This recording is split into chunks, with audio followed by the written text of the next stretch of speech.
C'était une journée comme les autres pour Rebecca. Absente de la maison, elle reçoit un appel affolé de sa domestique, incapable de contenir une fuite de gaz qui s'était déclarée. Inquiète, Rebecca lui ordonne de quitter immédiatement les lieux et d'aller chercher des professionnels pendant qu'elle accourait chez elle. Mais à mesure que les minutes s'égrenaient, la maison se remplissait de gaz, transformant le foyer chaleureux en une véritable bombe à retardement. Lorsque Rebecca arrive enfin, elle est saisie par l'ampleur du danger. L'atmosphère est lourde, presque irrespirable. La domestique n'étant toujours pas revenue, Rebecca décide d'appeler son mari Luc. Espérant trouver une solution dans son calme habituel, Luc, comprenant l'urgence, lui intime de fuir, de ne pas prendre de risques. Mais Rebecca, animée par son inquiétude dévorante pour son foyer, décide de tenter une action désespérée avant de quitter les lieux.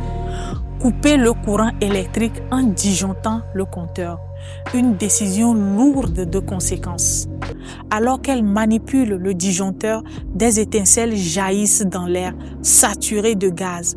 L'explosion est instantanée. Une déflagration dévastatrice embrasse la maison, déchirant les murs et réduisant à néant tout ce qui s'y trouvait. Pris dans l'horreur de l'instant, Rebecca est grièvement blessée. Son corps carbonisé à plus de 95%. Les secours finissent par arriver, mais le mal est déjà fait. Transportée d'urgence à l'hôpital, Rebecca lutte pour sa vie, tandis que ses proches veillent avec un espoir qui s'amenuise à chaque seconde. Pendant 3 jours, elle brave l'insupportable, accrochée à un fil de vie trop fragile. Puis, dans une dernière exaltation, Rebecca s'éteint, laissant derrière elle un vide immense et une douleur indicible.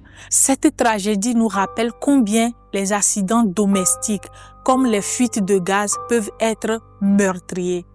Pour éviter que les autres familles ne soient brisées par un tel drame, apprenons les gestes essentiels à adopter. En cas de fuite de gaz, voici ce qu'il faut faire. Ouvrez toutes les portes et les fenêtres pour ventiler les lieux et dissiper les gaz accumulés. Cela permet de réduire les risques d'explosion. Si vous pouvez accéder au robinet d'arrêt principal du gaz, souvent situé près du compteur ou de l'appareil concerné, et que cela ne présente aucun danger immédiat, coupez l'arrivée du gaz. Ne manipulez rien qui pourrait produire des étincelles.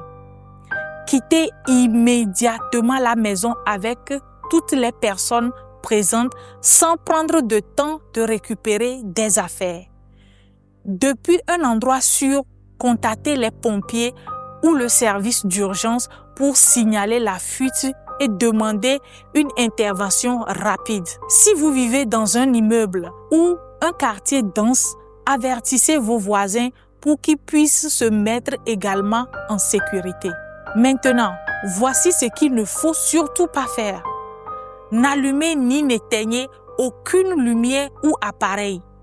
Même une étincelle imperceptible peut suffire à provoquer une explosion, comme dans l'affaire de Rebecca.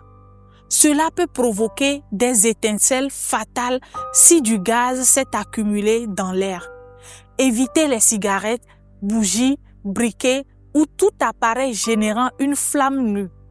Ne restez pas dans le bâtiment car même si vous pensez pouvoir régler le problème, rester exposé au gaz est extrêmement dangereux. N'utilisez pas votre téléphone à l'intérieur car les téléphones portables ou sans fil peuvent générer des petites étincelles. Sortez avant de passer tout appel. Ces accidents, vous pouvez aussi les éviter en prenant des précautions préalables. Entretenez vos appareils. Faites inspecter régulièrement votre chaudière, votre cuisinière à gaz et les conduites d'arrivée de gaz par des professionnels. Installez un détecteur de gaz. Ces appareils détectent les fuites et émettent une alarme avant qu'une concentration dangereuse de gaz ne soit atteinte. Apprenez à localiser et à utiliser les robinets d'arrêt. Familiarisez-vous avec l'emplacement du robinet principal de gaz dans votre maison ou appartement. Formez-vous et informez votre entourage.